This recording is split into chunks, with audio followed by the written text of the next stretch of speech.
I want to make sure they see my shirt. Okay, perfect. What do you think about my vibe right now? I'm loving everything that's going on here. I'm very excited for this interview. First of all, Miss you, bud. I miss you very much.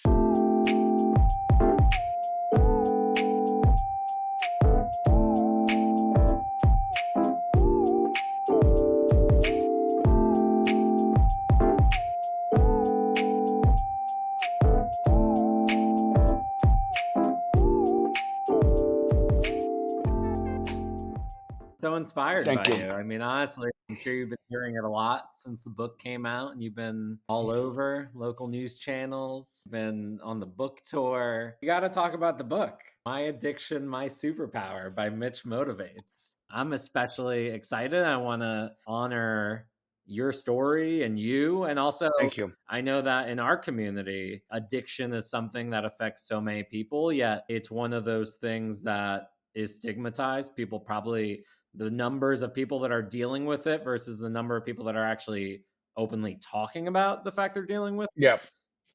Like, why don't we start there? Yeah. Doing the work for all these years and now getting to the point that you're writing a book and you're going on these like national platforms and talking about your story. How did you get yourself and how did you prepare for being so open and vulnerable with a story? And in the book, you're so raw, especially in chapter 1. I mean, with kind of doing the deep dive of where this is all kind of started and came from to where you are today. In general, if you want to walk us through a bit of the Mitch Motivates story, and I guess we can start from there. I've had a lot go on in my life, and you learn that through sharing it and through giving it away, you kind of keep it, Yeah. if that makes sense in a weird way. So I'll get into it. I had a great childhood. I grew up in North Jersey. My parents are great. They're still together. My family is great. There's no reason for me to become a drug addict besides it just happened. I guess walk someone through what's the difference between a bad habit and an hmm addiction. Yeah, it's interesting because I would say addiction is definitely a self-diagnosed disease in the sense that like long term, if you can't control and enjoy your drinking and using, we have a saying: one is too many, a thousand's never enough. If it's like never enough, if you have consequences, there's questions to ask yourself, but it is a self-diagnosed disease. There was no reason, I just had it, and like when I drank when I was younger, it just like I wanted more. That was the easiest way for me to know that it had a problem. I wanted more. I saw how other people were drinking and using, and I didn't kind of fit into that mold. I didn't only drink when I went to like a party with other young people on a Friday or Saturday night. I started drinking, and I like drank alone in my room to watch a movie on a Thursday night. Right. I like hid alcohol. I stole bottles of from family members. So I would do things like that until I realized that drugs kind of gave me the same effect, and they were easier to get because I was under 21. So I started smoking weed all the time, and I kind of like how I drank alcohol. I would smoke a couple times a day just to get high. That was the only reason. Weed really changed my behaviors. I started changing the friends that I grew up with to new friends. I started dealing drugs. I started stealing a little, and one of the friends introduced me to cocaine. That's when it really went downhill for me. And I kept on doing the cocaine like I did the weed, like I did the alcohol, and I would do cocaine like before high school. Nothing mattered except getting the drugs. I started having consequences in high school. I became known as like the kid that did coke. I like got caught cheating for plagiarizing. Graduation night from high school, I got arrested. I spent the night while everyone was celebrating graduating from high school, handcuffed to a chair in Springfield, New Jersey. When you're in the hmm grips of it, is there anything anyone could have said to you? Is there like an older, wiser Mitch that could have reached out to that Mitch at that point and said some magical string of words Yeah. that would have gotten you to stop? Or is there, the eventual crash has to happen? Yeah. I mean, it's funny you say that. About 90 days before I went to rehab, the kids in my dorm, and they all got me together, and they were like looking online with me at rehabs in the area. They wanted to send me to rehab, the kids in my dorm. From there, that's really when it was like, I'm alone. I thought that I should go to the army. I was looking up how do you register to the army as the solution to get out of this problem, because Now the jig was up even in the dorm I couldn't use. I remember hiding in my closet. I felt so, I would be so paranoid doing drugs in my dorm room that I couldn't walk around to the bathroom.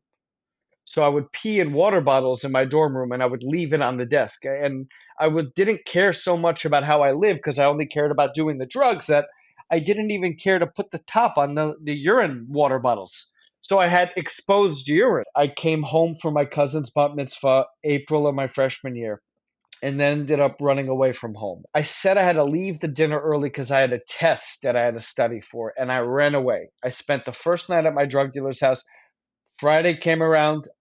I had this scam going where I would steal credit cards and buy gift cards, and then I drove to some motel room. Sunday comes around. I'm in this motel room. My parents filed a missing persons report. I really didn't know what to do at this point. Like I had really gotten out of everything except now. And I opened the yellow pages. They had the yellow pages in the motel room, and I called this hotline, which is fitting. It's cool to talk about mental health. It's also never too late to ask for help. So I called this hotline, and they called my parents. We talked. Next thing I know, there's a knock on the motel room door, and it's a couple cops. I was like, whoa. It was like a movie. Housekeeping, housekeeping, and it's they open the door. It's the police. They helped me out. They took me to a hospital. My family came to the hospital.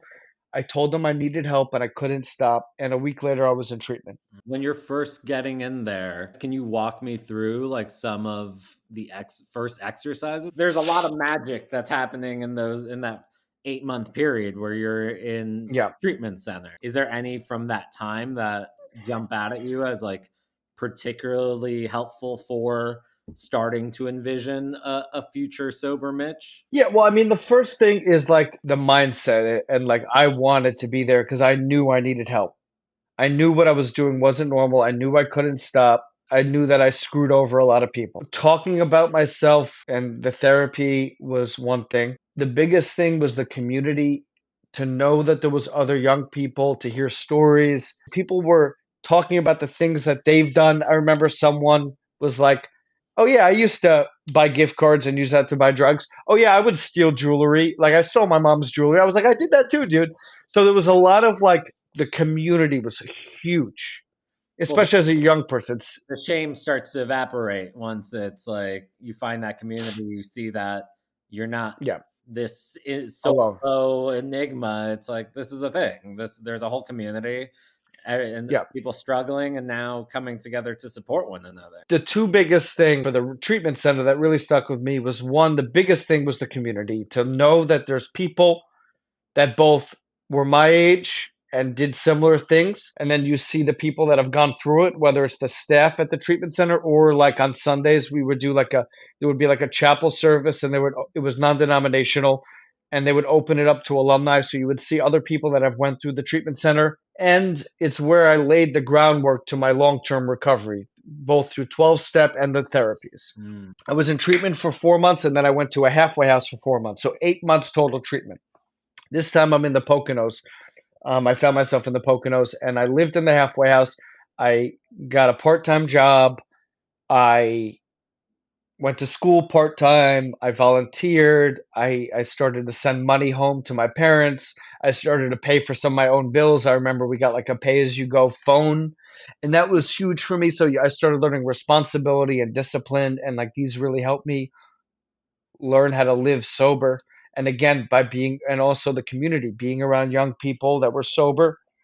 I eventually left the halfway house and got an apartment in Pennsylvania with people who lived in the guy's house. Right. From there, my dad had found out that Rutgers had a program for students in recovery, and I transferred to Rutgers, which is where we met. Are you, baby? You. I started. I In the book I call them like sober adjacent communities, right? Alan, you're a seeker. You seek to better your life. I sought people like that, and it was refreshing to be around people that were also seekers, but not like in the recovery community. You're fresh to sobriety on this college campus, there's all types of parties Mhm. and all types of things going on. I guess walk us through that Rutgers period that I know you write about in the book a bit as Yeah. well. What's led to this next 15, 20 years now? There's a big warning in this part of my story, and the warning was if you don't do what I'm supposed to do to keep up my recovery, you can lose it in a second. And what happened is that I was dishonest with the people that I was meeting. I was dishonest because I withhold the truth. I didn't like say to everyone I met, like, I'm sober and I don't drink. Like, I'm just withhold the truth. I was not really doing that much for my recovery. We were in like a hotel room and someone's like, dude, you want a drink? And I just took it. And then that led to drinking and partying. And the birthright trip, we were in another country. And I said to myself, you know what? No one's going to know about it. No one at Rutgers knows. Like, none of these people know the people I know. You're thinking, I can drink a little bit on this trip. I'm Yeah. overseas, I'm meeting new friends. And when I go back, No one will know. no one will know Yeah. and I'll go back to sobriety, or you're just not even thinking that far ahead. I just think that I could drink now and no one will know. And what happened, I eventually like just went to started going back to my 12-step meetings and my therapies, but I lied about how much time I had sober at that point. I just kept on coming back, which in the long run helped me long term, but in the short term I was like all over the place. And then I lied to a psychiatrist when I got back from Birthright and to prescribe me meds, and I was getting high off like ADD medication, like speed, basically. But I kept on coming back, and then we went to Israel again the second summer together. We went on 2 trips back to back, and like then I was able to stay sober. Just funny how stuff works. Like I kept moving forward, even though I had slipped up, but I kept moving forward. You're such a good speaker for this story and the way you've been Yeah. showing up since you started with Mitch Motivates. Can you walk me through what's a day in the life of Mitch Motivates now in order to maintain yourself? Have that conversation with yourself. I would say the first thing, waking up and prayer and meditation. And like I'm very close with my higher power, whether reading or a podcast in the morning to start to get the brain flowing. And it's like checking in with people throughout the day, showing up to my job and being a good worker, or showing up on the weekends for friends, family, or my relationship and being a good boyfriend, friend, brother, son, cousin, whatever. So doing the things I got to do and then having the people in my life to help me, make those decisions. Yeah. It really helps me trust myself. I've been telling my story since I got to treatment when I was 19 years old. You learn through the spirit of the 12 step in any 12 step program is that what do you do after you work the 12 steps and get to the 12 step? Then you look for someone else to help. And we do that by sharing our stories. And we do that by talking about ourselves. And even the guy that has like 5 days sober can help the guy that has 3 days sober because he knows how to stay sober 2 days longer than him. It's instilled upon me since I was like, got into rehab to help someone else. It's part of the recovery. It's the 12th step. Yeah. As Mitch Motivates, the idea, the concept been kind of like a driver for you? What's next for Mitch Motivates in your mind now that there is a book, Yeah. there is your story up until now in the world? So Yeah. I'd love to hear more like your thoughts on Mitch Motivates as Yeah. is that another version of you, the one that's striving, and what is that big Mhm. vision now? The first thing I'm thinking of, I want to talk about this book.